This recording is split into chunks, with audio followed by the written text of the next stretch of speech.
Welcome to the Moulding Private Practice Show, where we help healthcare practitioners in private practice keep true to their purpose and build a life of mastery by providing the knowledge, skills, and tools to bring their dreams to life. In this episode, we cover our private practice methodology, why we're doing the show, and the amazing opportunities that all healthcare practitioners in private practice have at their fingertips. If you listen to this episode and you implement what you're about to learn consciously and strategically, you will radically change your private practice and life forever. Don't just listen to this episode and walk away with a few ideas.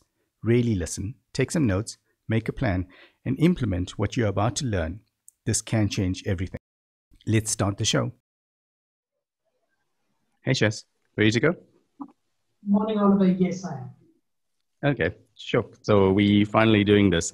It's actually amazing. So we've been talking about it for a while, but finally putting together the Moulding Private Practice Show, and I'm really excited. How about you? Very excited. I think we've got a lot to offer. Cool. So I think maybe just to start off with, I think the key question for anyone listening to it or anyone watching this would be, why are we doing this? And if I take a first stab at kind of answering that question would be, we deal with healthcare practitioners in private practice. And over the last many years, we found that there's lots of things that people ask us that we obviously answer to. And I just never found a good way to bring across that content in a way that's both enjoyable, as well as something that will be beneficial, not just for our current clients, but for clients that are looking to work with us or just in general, healthcare practitioners in private practice. So I think that's a key part to it.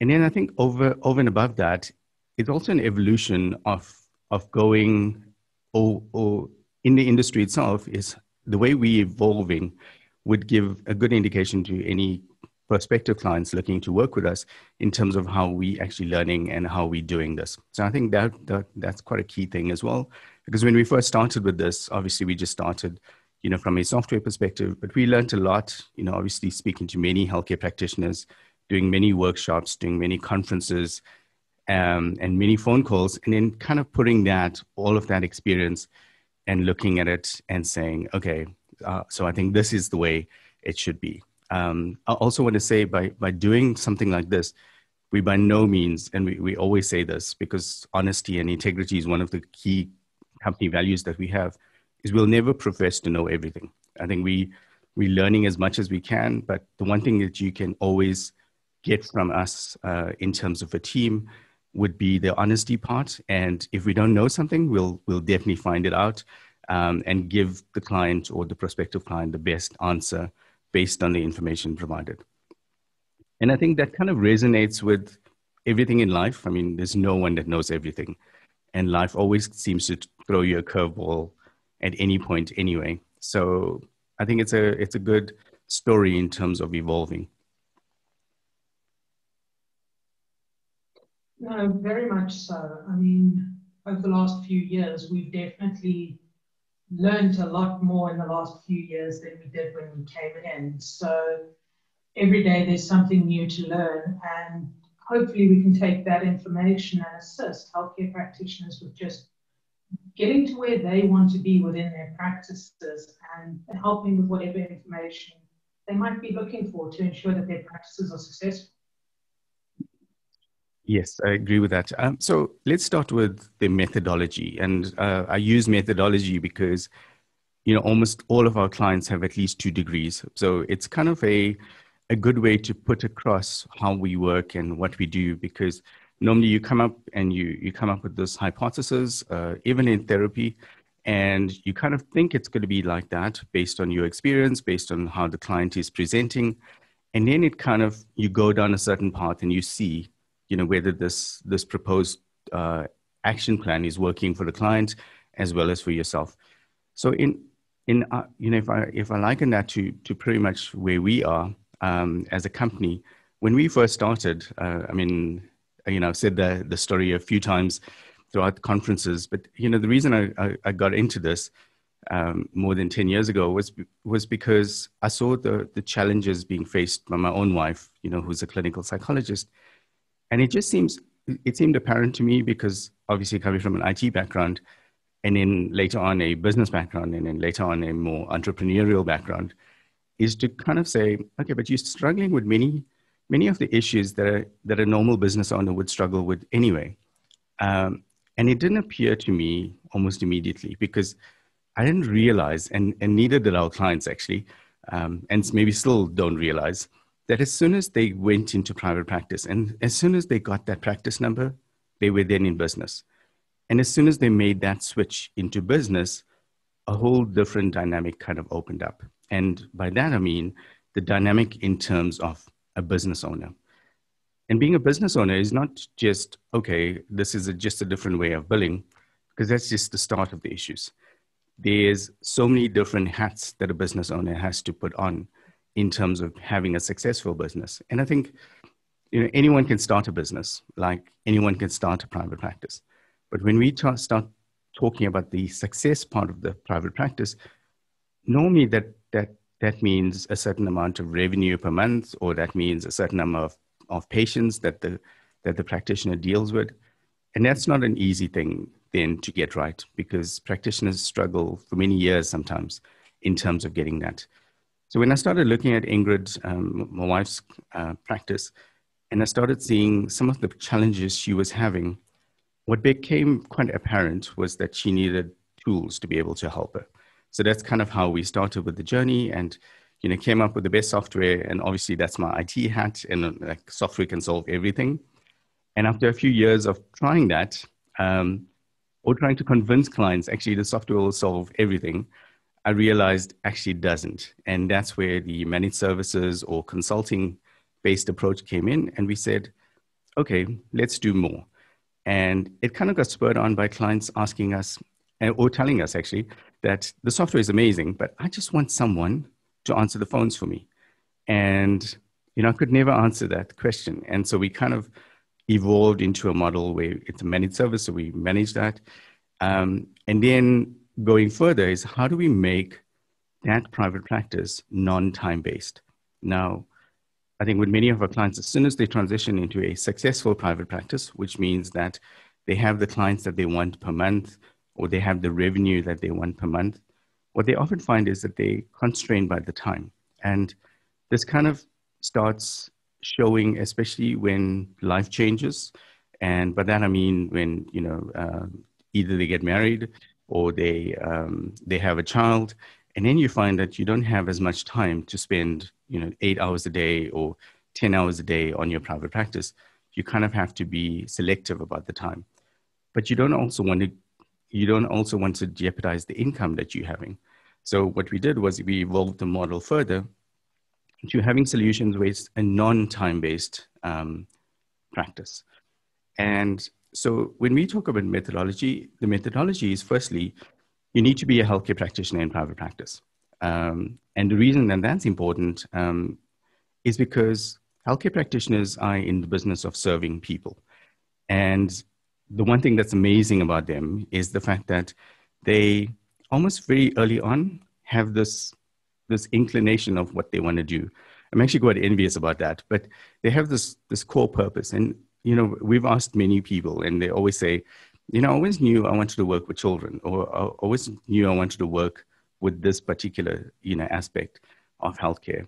And that, from a business perspective, is actually quite refreshing, because lots of business owners, they get into business just because they want to make money.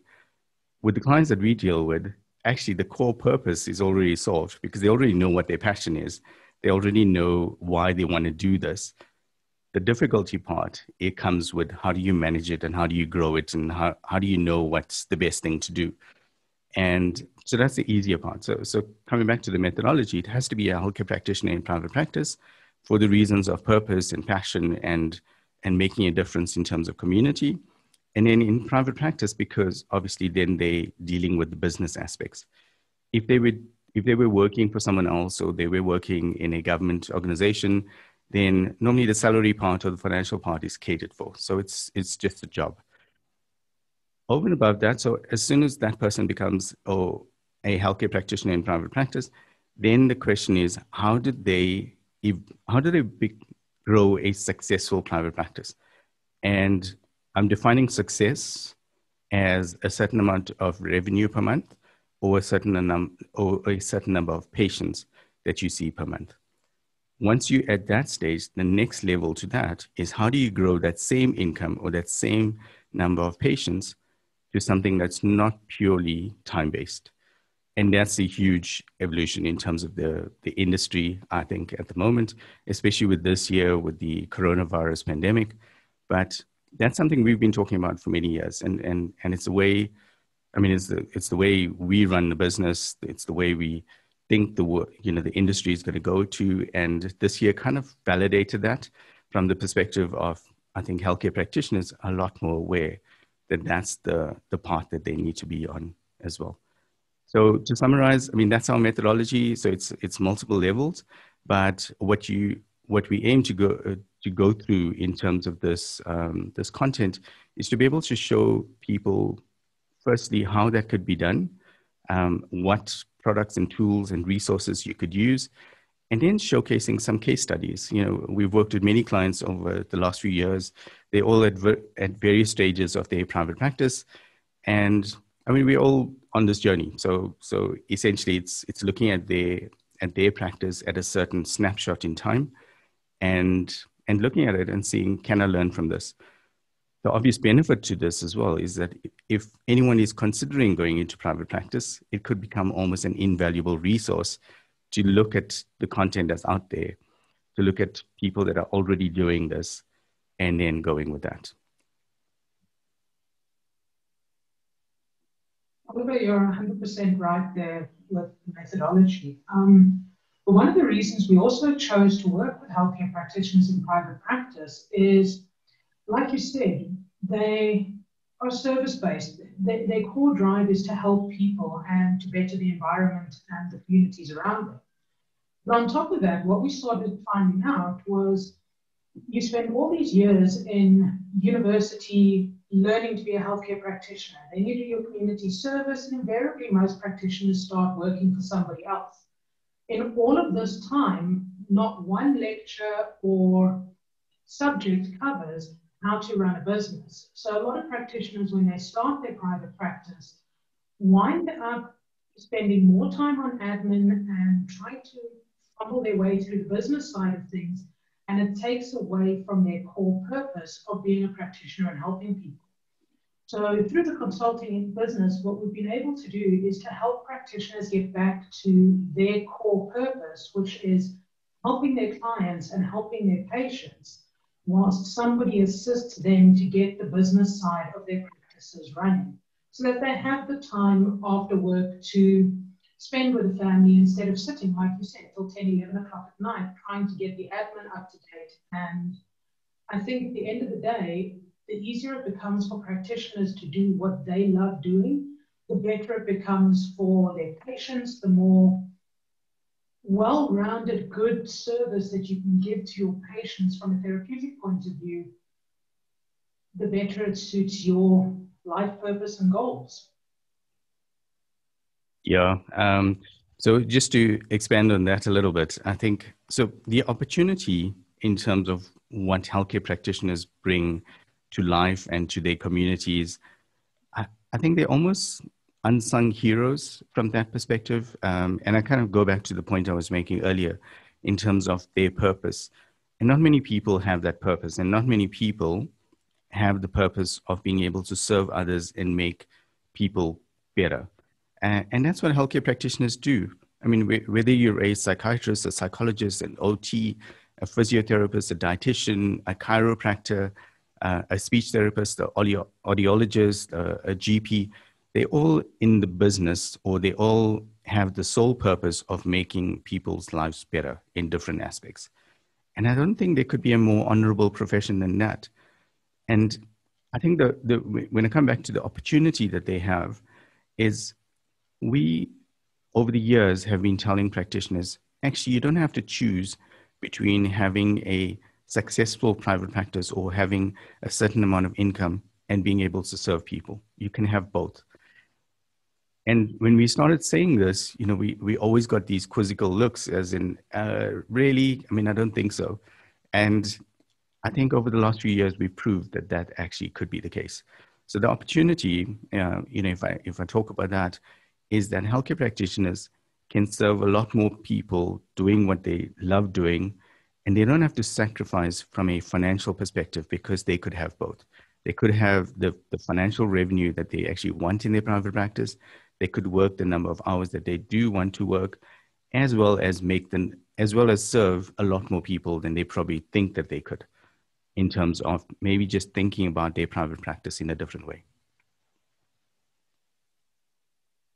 Yeah, look, we cannot take away from the value that healthcare practitioners bring to their communities, their towns. If we look at the moment, I mean, if this year has shown us anything, it's that you cannot deter from the value that healthcare practitioners bring to the globe. Whether it be from that innate calling just to help someone to that fundamental need to make sure that what's happening around them, people are able to live full and functional lives. It drives to a core purpose, but with that, there's also a legacy. There's something that can be passed down to the next generation. If you can get your practice working to the financial value that you want, that you've got time to spend with your family, your loved ones, your friends, you can really build a sustainable empire that can be passed to the next generation if they have that same passion and drive to help people. And I think just by taking the small steps to make sure that practices can reach that point, it's phenomenal to be able to pass that down, and help those communities. I mean, we've all heard of family GPs where the father was a GP and the son was a GP, and, the next in line, and that legacy is available, it is able to be passed from generation to generation. But you need to be able to run the business in order to do that. Yep, definitely. I like that story actually about the generation to generation, because it almost gives you that continuity. And there's nothing better than having a role model. And I think if you could have your parents as role models in terms of where you want to be, I think that would be amazing. And I think most kids would like that. So if I look at, what would be our value to healthcare practitioners? And, I spent a lot of time thinking about this initially. I've had many businesses, and obviously worked in consulting or corporate for many years, over 22 years. And it was always difficult to explain what is our value. And, I've read many books, I've listened to many podcasts, I've tried to glean as much information as I can. And so it was very important for me when we started this business, or we started working with healthcare practitioners, that we could explain very easily and always challenge the team as well. It doesn't matter whether, a client speaks to me or they speak to someone else on the team. Everyone should explain our story pretty well. And the key thing in terms of our value is that firstly, we know how to work with healthcare practitioners in private practice. We know lots of the challenges that they struggle with. We also know lots of the opportunity that they have. And working with us, and over and above that, what I said earlier in the discussion is we're constantly evolving as well, because no industry is static, and nothing in life is static. So it's constantly changing. And because this is our core focus, we actually bring to market lots of the products and the services that will save time, grow the private practice, and just make the lives of healthcare practitioners easier. I think over and above that, in the last year or 2 years, what we started concentrating on is a lot more helping without really asking for something in return. And I think that's, and by that I mean, putting more content out. If someone phones us and says, what do you think about this? We're less sales driven with that and more, okay, how do we help you? So we actually had this course called the Moulding Private Practice course, where, healthcare practitioners could purchase that, and they, could go through that. And we kind of took all of our experience and we put that into the course. And we basically, gave that in terms of 10 modules to practitioners. And we found that worked really well. But then we evolved that to be able to say, actually, how about we just give you 8 hours of coaching? So if you're a practitioner and you're not sure what to do in private practice, or even if you are sure and you just want to bounce some of the ideas, past us, we'll actually spend time with you over 8 hours, over, like 8 weeks or 4 weeks. And we'll actually go through lots of the aspects of those modules that we actually present in the course. And that, again, is a good indication in terms of value. I don't think there's many people that do that, but it's actually amazing that we could do that and not ask for anything in return. I mean, even the value of the course, I mean, I've seen, courses for huge amounts of money, and, the price of our course was minimal. Almost everyone mentioned that. If you compare that to like an MBA program, I mean, you can't even compare, the two. So I think for anyone looking for a resource in terms of being in private practice, and if you're a healthcare practitioner, then this would be one of those resources. And we would be one of those people that hopefully you can call with no obligations and say, what do you think of this? Yes, no, look, the coaching sessions have been absolutely phenomenal. And I think the most valuable thing that we've been able to give out of that is to help new practitioners coming into practice with just a few of those early practice stumbling blocks so that, they start out on a good footing. And, if you can start the foundation well, you're definitely on the road to success. I think, so that was, that was pretty good. I think definitely in terms of where this show or where this content is going, I think people should kind of understand this. If you're listening to it for the first time, it should answer the questions as to, why should you listen in future, or if this even makes sense for you, or if we're credible enough and stuff like that. But I do want to say, in terms of a last point, there's a book that I used to reference a lot in consulting, especially when it was a newer client or it was a newer meeting or a newer team. And because, we dealt with really high value projects. And before you embark on this project, the key question would always be, why? Why do you want to do this? And I'm not just saying this because, I used to reference, and I still reference, there's a book from Simon Sinek called Start With Why, or something to that effect. And what he goes on to ask is, why are you doing this? And I think when I think about what we're doing right now, if I think about our clients, we always ask the question is, why do you want to do this? Why do you want to be in private practice, firstly? Why do you want to work with a certain amount of clients? Why do you want to be, why do you want the private practice to be successful in terms of what you've defined? And that's a key question that almost everyone that we work with should always ask. Why do you want to do this? And if you can answer that, you would normally find people around you or resources around you to be able to help you through that why part. But I think in my experience, most people struggle with the question of answering the why. Like, why are you doing this? No, very much so. I think a lot of people start on a journey and only halfway through kind of start asking themselves, why are they there, or why are they doing what they're doing? And I think when you move into private practice, it should definitely be one of the first things you're asking is, why have you made the leap from a fixed salary into private practice? What is the driving force behind making that move? Because if you can answer that, then you're on the first step to growing a successful business and a successful legacy to move and pass on. Okay, I think that's a wrap. I think we've planned out quite a lot of content over the next few weeks, and I do want to close it out there. So, is there anything else that you want to add over and above what we've discussed, Shaz? No, I think we've covered everything in the first session. I'm looking forward to tomorrow's episode. I think we've got a good few things to pass along on that one. Okay, cool. I did forget one more thing as to if someone was listening to this for the first time is who are we? And, if I had to start that and then we'll close it off there. And, why should you be listening even to me? So my story is, I mean, I've been in IT or, business for over 22 years.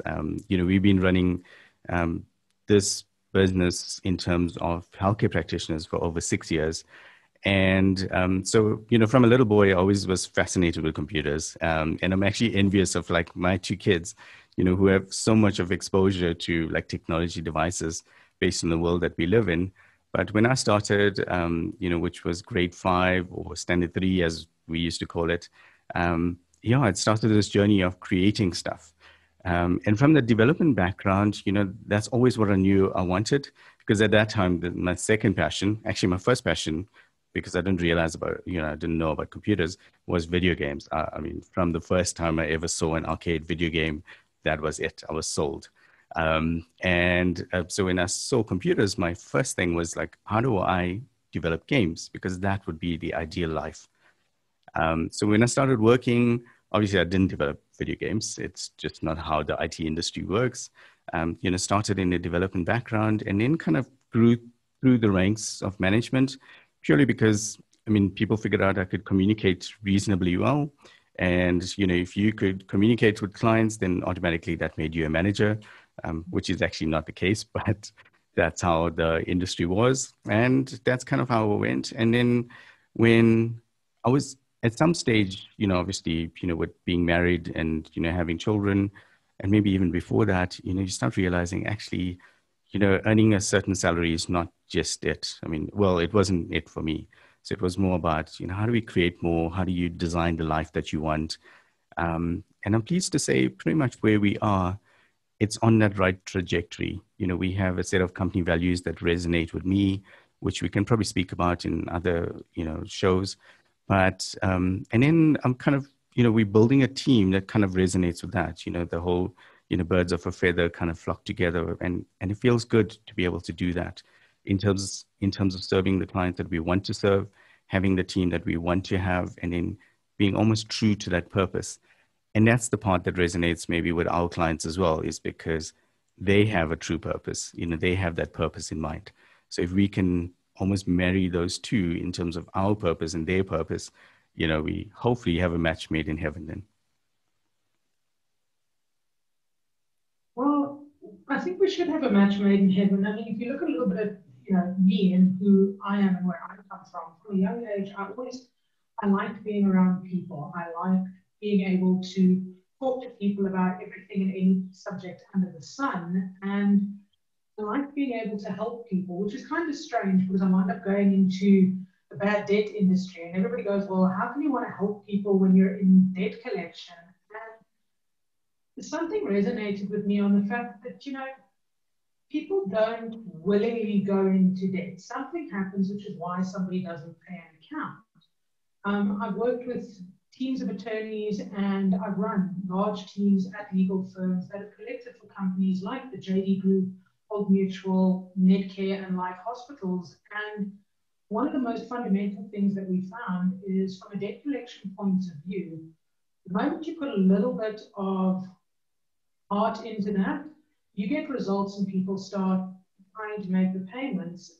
And then I took that one step further and I was like, more often than not, the biggest thing that we did was that, I didn't get my bill until 2 months later. I didn't know that it wasn't paid. And I translated that when I moved over to this firm and said, okay, well, how do we help practitioners ensure that they bring those bad debt books down? And we started to be able to put in a foundational groundwork that said, if you do this right from the very first invoice, you bring that side of the business have debts down and can actually grow the business comfortably, so that if you do have any non-payers, that it's not due to any fault of the practitioner. So I wound up, through wanting to help people, getting into an industry that most people wouldn't think could help people, but I'm finding that just that knowledge and experience definitely helps practitioners work out how do they keep those bad debt books down. So yeah, that's definitely my strongest forte at the moment, is assisting on that bad debt side and making sure that you keep the financial aspects of running your practice in a good standing. Yeah, and if I had to just expand, I suppose it's never easy talking about yourself, but I think based on your experience, through the industries and, working with teams and working with clients, I think the other thing that you bring to it is clients, know, like, and trust you. And there's a certain, like I said, with my own, experience, there's a certain way of communication. And I think, it's not that you can't have, you can't get it, but I find most people do struggle with that. Obviously, I know lots of like developers, and I've worked with lots of, software developers. So it's not a skill inherently that you have. But that's the one thing I value, what you talking to clients as well, is that clients, you seem to have a good way of communicating with them, which obviously helps, especially if something is not as per what it should be, to be able to have that conversation and be honest and say, actually, we do know there's a problem here, but we are doing this. And you won't believe how much of a difference that makes, especially in a world where service levels are going down rather than going up for some reason. I'm not sure why that's the case, but in most of my experiences, it's not just in IT or not just in, like in the business we're in, but, very, lots of service orientated businesses. Service levels are definitely not at the level that they should be. Yeah, we could say that again. So let's leave it there, and I'm looking forward to the next chat. Thanks very much for this. Thanks very much. Okay, cheers. Cheers. Hey everyone, thanks for listening. As always, stay tuned and we'll speak to you in the next episode.